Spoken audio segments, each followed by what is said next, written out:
se está dando cuenta, nos estamos dando cuenta que la política afecta absolutamente a todo en nuestras vidas, es decir, afecta a si duermo bien o duermo mal, afecta a si duermo bajo un techo o no duermo bajo un techo, si tengo calefacción o no la tengo, si puedo ir al médico o no puedo ir, si el medicamento me lo tengo que pagar o lo tengo gratis porque para eso es un servicio público la sanidad, afecta a si mis hijos o mis hijas pueden estudiar, afecta a si puedo decidir sobre mi propio cuerpo, ¿no? Creo que parte de nuestra responsabilidad es exigir lo que se está exigiendo en la calle, es decir, si la PA está haciendo propuestas que podrían ser propuestas legales en torno al problema de la vivienda, no tenemos que inventarnos nada nuevo, tenemos que escuchar lo que está diciendo la PA.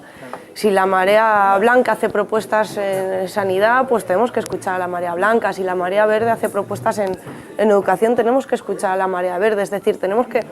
digamos, tratar de impulsar un poco esas voces. Creo que quizás nuestro papel sea ese y darnos cuenta de que es fundamental apoyar esas luchas y seguir también en las calles, ¿no? Y no olvidarnos de